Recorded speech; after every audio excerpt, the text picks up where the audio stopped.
तो एसएससी को लेकर जो प्रोटेस्ट पिछले दिनों हुआ, उसको लेकर के बवाल ज्यादा बढ़ा। और बवाल इसलिए भी बढ़ा क्योंकि लाखों छात्रों के भविष्य का सवाल था। और इसीलिए जो तमाम टीचर्स हैं वो साथ आए छात्रों के, और ये कहा कि कम से कम डीओपीटी को और एसएससी को बात सुननी चाहिए। इसको लेकर विवाद हुआ, लाठियां चली, और इसी पर बात करने के लिए मेरे साथ अभिनय सर हैं जो कि मैथ्स पढ़ाते हैं। और आजकल चर्चा इनकी ज्यादा इसलिए क्योंकि ये वर्दी पहनकर उतार चुके हैं। बहुत स्वागत है सर आपका एनडीटीवी इंडिया पर। और थैंक यू। मैं आपसे जानना चाहता हूं कि आज जो वर्दी आपने पहनी है, सरकारी पहनी है या अपनी पहनी है? क्योंकि आपके वर्दी की चर्चा बहुत है मार्केट में। नहीं नहीं, ये इस पे मुझे लगता है कि अब बहुत इतनी बातें हम लोग कर चुके हैं और ठीक है, वो बात हम्म। उस मोमेंट पे हो गई और उसके बहुत ज्यादा मायने नहीं है, क्योंकि हमारी लड़ाई किसी पुलिस विभाग के खिलाफ नहीं है। हमारी लड़ाई सरकार के उस खराब सिस्टम के खिलाफ है जिसमें आज का युवा पिस रहा है और एक चक्रव्यूह में फंस चुका है। तो मैं वो आता हूं ठीक है। एसएससी के सवाल पर, लेकिन ओके। एक सवाल का जवाब और दे दीजिए, फिर मैं एसएससी के सवाल पर आता हूं।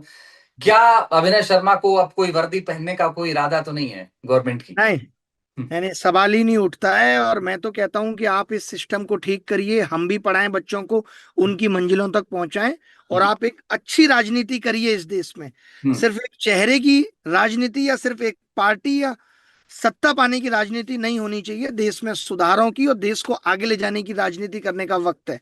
हम्म। इन नेताओं को, जिनको इतना अनुभव हो चुका है, जिन्होंने अपने सारे सपनों को पूरा किया है, हम्म। देश के लोगों ने इन पे 12 साल भरोसा किया है, पूर्ण बहुमत दिया है, सब कुछ किया है, उसके बाद भी अगर आज देश का युवा परेशान है, जहां इनकी नारे इस तरह के थे कि सबका साथ, सबका विकास, सबको लेकर चलेंगे, 2 करोड़ रोजगार देंगे, वो सब कुछ फीका होता हुआ दिख रहा है।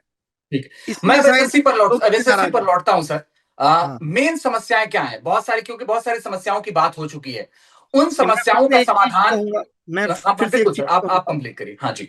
कि ये लड़ाई इंडियन एग्जामिनेशन सिस्टम के खिलाफ है, जो कि इतने इतने निचले स्तर पर पहुंच गया है कि इसके खिलाफ आवाज को बुलंद करना आज हर युवा और उनके शिक्षकों की डिमांड है। बात सिर्फ एसएससी की इसलिए दिख रही है क्योंकि एसएससी में हाल फिलहाल में बहुत बड़ी बड़ी गड़बड़ियां सामने आई हैं। हम्म। वरना ऐसा नहीं है कि रेलवे एग्जाम में दिक्कतें नहीं है, शिक्षक भर्ती सालों से नहीं आ रही, स्टेट एग्जाम्स में इतनी प्रॉब्लम है, तो प्रॉब्लम हर जगह है। हम्म। इसीलिए हमने ये कहा था कि हम डीओपीटी से मिलना चाहते हैं। हम्म। हमारी लड़ाई सिर्फ एसएससी के लिए नहीं है। हम्म। एसएससी में तो खामियां हैं ही, हम्म। उनको तो ठीक करना ही है, बट बाकी हमारी लड़ाई सारी है। क्योंकि इन लोगों ने 5 साल पहले कहा था कि हम सीईटी लेके आएंगे, कॉमन एंट्रेंस टेस्ट करेंगे, जो कि सिर्फ कागजों में ही रह गया। और हम्म। वैसा कुछ भी नहीं हुआ, क्योंकि सरकार ने इस एग्जामिनेशन प्रणाली को कारोबार बना लिया और यहाँ सिर्फ लोग कमा रहे हैं। जो युवा सरकार से एक उम्मीद लेके इस सिस्टम में आया था कि उसे भी 2 पैसे की एक नौकरी मिलेगी, आज हम्म। उसी को इन्होंने पैसे बनाने का साधन बना लिया। बहुत दुख का विषय है। मैं एक बात, मैं बहुत अनुभव के साथ कह रहा हूं अभिनव जी, और बहुत जिम्मेदारी के साथ कह रहा हूं कि जब एक बच्चा सोचता है सरकारी नौकरी में जाने के लिए, तो उसका संघर्ष वहां से शुरू होता है। और शुरू इस तौर पर होता है, मेरी बात थोड़ी लंबी हो सकती है लगे आपको, कि वो हम्म। जब सोचता है कि उसको जाना है तो वो कोचिंग का सहारा लेता है। और कोचिंग जाहिर तौर पर आपके भी अपने खर्चे होते हैं, तो पैसा ज्यादा लगता है कोचिंग में। और उसके बाद वो जब सरकारी फॉर्म भरता है, फिर उसका जब सेंटर जाता है हजारों किलोमीटर दूर, उसमें भी वो पैसा खर्च करके जाता है। और यहां तो मैंने सुना कि कानपुर से बेंगलोर सेंटर चला गया, किसी का अंडमान निकोबार चला गया। तो उसका संघर्ष, उसके पैसे जुटाने का संघर्ष, आपके पास भी तो ऐसे लोग आते होंगे। तमाम लोग आते हैं, अभी भी मेरे पास कम से कम हजारों से ज्यादा ऐसे मेल होंगे, सर मेरी वहां रुकने की व्यवस्था करा दीजिए, हम्म। 100 रुपये 200 रुपये का ही रूम दिला दीजिए, आप मुझे 500 रुपये पेटीएम कर दीजिए और मैं हम्म। मैनेज कर लूंगा। और हम लोगों की मदद करते भी हैं। हम्म। आज मतलब या तो नौकरी का ये हो कि एक शिक्षा, मतलब एक बच्चा मेहनत कर रहा है, हम्म। खूब पढ़ रहा है और उसको ये उम्मीद है कि वो एग्जाम निकाल लेगा, बट यहाँ तो सिर्फ लॉटरी हो गई है। जिस हम्म। संघर्ष की आपने बात की वो फॉर्म भरने के साथ शुरू हो जाता है जी। कि आपका आधार ऑथेंटिकेट नहीं हो पा रहा है, कौन जिम्मेदार है बताइए।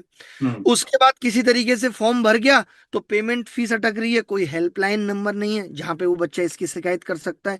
वो बार बार घूम फिर के शिक्षकों के पास आता है कि भाई मेरी आवाज सुन लीजिए। उसके बाद पता चलता है कि 24 तारीख से पेपर है, 16 को आप एडमिट कार्ड जारी कर रहे हो। आप कह रहे हो कि जी एक दिन पहले जाके सेंटर देख लेना। वो एक दिन पहले सेंटर देख भी रहा है, आप रात के 1 बजे कितने सेंटर्स पे आपने मैसेज कर दिया आपका पेपर कैंसिल हो गया है। यानी आपको तो छात्रों के दर्द से मतलब ही नहीं है। हम्म, आपकी कोई अकाउंटेबिलिटी है या नहीं। आज हम्म। चेयरमैन साहब आके कह दे रहे हैं कि ये वेंडर पहली बार एग्जाम करा रहा है, इसलिए फॉल्ट हो सकता है। वो चेयरमैन साहब ने एनडीटीवी से ही बात की थी सर। जी। तो मैं जी। यही कह रहा हूं कि क्या ये पहली बार एग्जाम करा रहे, एसएससी तो नहीं करा रही ना पहली बार एग्जाम। और हम्म, मुझे वेंडर से मतलब क्या है। हम्म, आपने अगर कभी अपने जीवन में आज से 5-7 साल पहले एग्जाम दिए होंगे, आप बता सकते हैं आपने आईआईटी जेई का दिया था किस वेंडर के लिए दिया था? नहीं। हम्म, हमें तो पता ही नहीं होना चाहिए कौन वेंडर है। हम्म, आज हमें वेंडर के लिए लड़ना पड़ रहा है कि हम्म, आपने वेंडर सही से सिलेक्ट नहीं किया है। हम्म, फिर एसएससी कहते हैं कि वेंडर की गलती, हम वेंडर से जाके लड़ेंगे, तुमने सेंटर सही से नहीं किया। सेंटर वाले से जाके लड़ेंगे, आपने इन्विजिलेटर सही नहीं दिए। किस किस बात की लड़ाई करें। आपने बाहर बाउंसर बिठा दिए, आप लोगों को पिटवा रहे हैं। 800 किलोमीटर आप सेंटर डाल रहे हैं। अंडमान निकोबार क्या औचित्य है? कोई टूरिज्म चल रहा है क्या? सरकार अपने पैसे पे युवा को घुमा रही है क्या? वो भी बेरोजगारी के उस आलम में जहां एक बच्चे को 100 रुपए 200 रुपए जुटाना मुश्किल हो जाता है। ग्रेजुएशन के बाद घर वालों का अलग प्रेशर होता है कि बेटा कब लगेगी नौकरी। बिल्कुल, बिल्कुल। मैं तो ये कहता हूं कि घर वाले, मैं तो ऐसे छात्रों को जानता हूं, घर वाले बड़ी मुश्किल से पैसे जुगाड़ करके भेजते हैं। उनके जी पास सेंटर तक भेजने के लिए किराया नहीं होता। वो जो आप कह रहे हैं ना कि आपके पास मेल आते हैं, मैसेज आते हैं कि 500 रुपए कर दिए, 100 रुपए कर दिए, यही एक्चुअल हालात। मैं इससे आगे की बात करना चाहता हूं सर। ये जो बैठे हैं ये फैसला लेने के लिए, या जिन्होंने ये कहा कि वर्दी क्यों उतार दी, अ, वो भी तो किसी ना किसी एग्जाम से होकर आए हैं। वो क्यों बिल्कुल, नहीं दर्द को उनको समझते? समझना चाहिए। मैं यही जानना चाह रहा हूं कि ये लोग इस आवाज या इस आवाज के दर्द को समझ क्यों नहीं पा रहे। वो ये क्यों नहीं समझ पा रहे कि आवाज आज क्यों इतनी बुलंद होके उठानी पड़ रही है। क्योंकि हमने सालों तक हर गलत चीज को चलो छोड़ो क्या कर सकते हैं कहकर बर्दाश्त कर लिया। और अगर अभी भी बर्दाश्त करेंगे तो हो सकता है आप आगे आवाज उठाने लायक भी नहीं रहेंगे। तो इस सिस्टम में बैठे हुए लोगों को भी ये समझना चाहिए। या तो ये कह सकते हैं कि सब लाभ ले रहे हैं, हम्म, सबको लाभ मिल रहा है, हम्म, इसका तो यही मतलब है। जी, वरना जो लोग खुद सिस्टम में चुन के गए हैं, उनको तो ये कहना चाहिए कि लोगों के साथ गलत हो रहा है। नेताओं की क्या मजाल अगर इनके पर्सनल सेक्रेटरी, इनके सेक्रेटरी इनको कहें कि गलत हो रहा है आप आवाज उठाइए, वो बाहर आके मीडिया को इंटरव्यू दें। ऐसा हम्म, क्या डर है? हमने तो हम्म। चेयरमैन साहब को भी कहा, आपको लगता है कि ये सिस्टम खराब हो चुका है तो आप भी हमारे साथ आके बैठिए और सवाल पूछिए सरकार से कि सरकार ने कौन से उस रिगरस प्रोसेस के थ्रू एक ऐसे वेंडर को एसएससी को दे दिया जिसमें इतनी सारी खामियां हैं। अब मुझे एक चीज बताइए कि उनका भाई जब चेयरमैन से बात हो रही थी एनडीटीवी की, तो हम लोगों ने सवाल किया था उनसे। तो उन्होंने कहा कि एक नीलामी प्रोसेस बीट प्रोसेस के तहत होता है, उन्होंने कम पैसे में दिया। खैर ठीक है। मुझे ये लगता है कि इसका ध्यान रखना चाहिए कि छात्रों का हित पहले है, और वो कैसा कर रहा है, क्योंकि वो कंपनी विवादों में रही है पहले से, जो मैं पहले उसके से बारे में पढ़ विवादों में रहा रही है, आपने क्यों दिया हूँ। ऐसी? आपको तो अपने टेंडर की एलिजिबिलिटी क्राइटेरिया में रखना चाहिए था कि आप अगर कभी भी वेन हुए तो हम्म, आप ये टेंडर नहीं फिल कर सकते। हम्म, क्योंकि जिसकी प्रवृत्ति इस तरीके की है कि वो तमाम एग्जाम पहले भी उन पे आरोप लगे हैं लीक, इसका मतलब कि वो पहले से ही एक फेलियर सिस्टम है। हम्म, आप एक फेलियर सिस्टम को बच्चों के भविष्य की कॉस्ट पे ट्रायल दे रहे हो। हम्म। आपकी इसमें कितनी बड़ी गलती है? मुझे एक चीज बताइए, अब आगे क्या? आगे देखिए, अगर ये लोग इसे ठीक करते हैं, मुझे जो लगता है कि ये एक बहुत मिला जुला प्रक्रम है सरकार, आयोग और एजेंसियों का, हम्म, कि किसी के कान पे जू नहीं रेंगनी। ये अभी क्या कर रहे हैं मैं आपको बता दूं, ये लोगों की आवाज को दबाने का काम कर रहे हैं कि लोगों की आवाज दब जाए। इनका पूरा 5-6 साल का प्लान है कि अभी सेंटर में आए हैं, उसके बाद स्टेट में जाएंगे और बस पैसा कमाना है इनको, हम्म, और कुछ नहीं करना है। तो ये सरकार से भी मिले हुए हैं। और हमारी पूरी कोशिश है कि हम इन सब चीजों का भी चिट्ठा बहुत जल्दी आके खोलेंगे कि किस तरीके से सिस्टम काम कर रहा है। कोशिश में लगे हुए हैं। और ऐसे वेंडर, ये तो बहुत छोटी चीज है, हम्म। जब कोई गलत करेगा तो उसे उखाड़ फेंकेंगे। और ये कोई विरोध नहीं है, ये चेतावनी है ऐसे खराब सिस्टम के लिए। एसएससी चेयरमैन को आपने सुना होगा, जो उनका जवाब आया होगा। आपका, आप कुछ कहना चाहते थे एसएससी चेयरमैन को? दोबारा मिलेंगे तो मैं पूछ लूंगा उनसे। मैंने खुद उनको मैसेज किया है। जवाब आया? कि आप पे उंगलियां उठ रही हैं।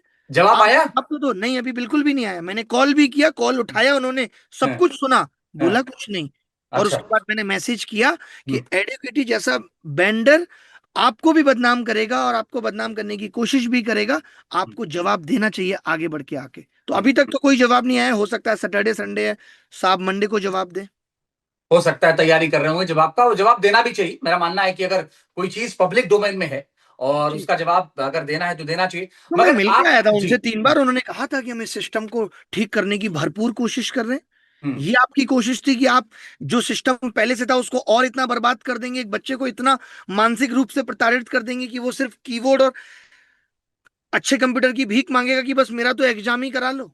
हम्म, सोचिए, जहां इतने छोटे छोटे स्तरों पे अगर इतनी खामियां हैं, तो सिस्टम की जो जड़ें हैं करप्शन की, वो कितनी गहरी होंगी।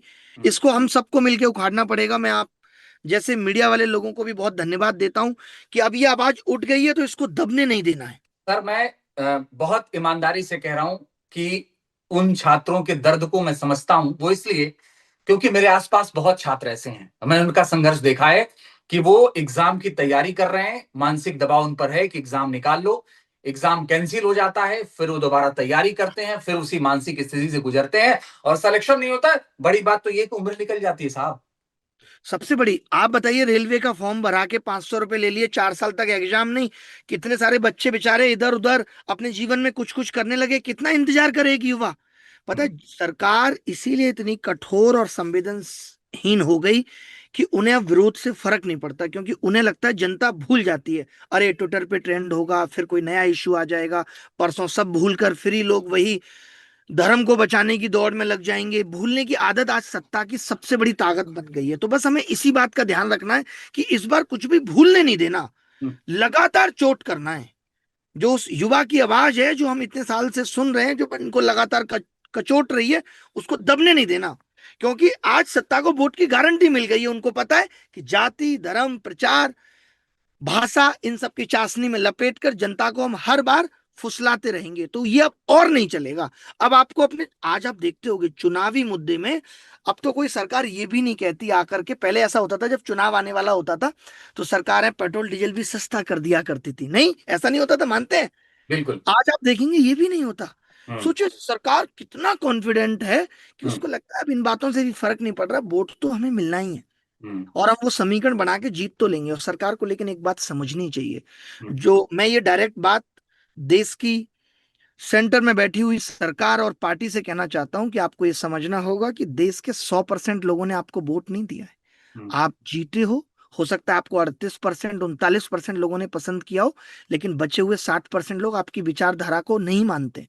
तो हम्म, अगर आवाज उठ रही है तो आपकी तो ये जिम्मेदारी थी कि हम जीत कर तो आ गए, लेकिन जिस लोगों ने हमें वोट नहीं दिया है, जो लोग हमारे साथ नहीं है, हमें उनको भी साथ लाना है। वो कैसे आएंगे? हम उनकी समस्याओं को सुनेंगे, उन पे हम काम करेंगे।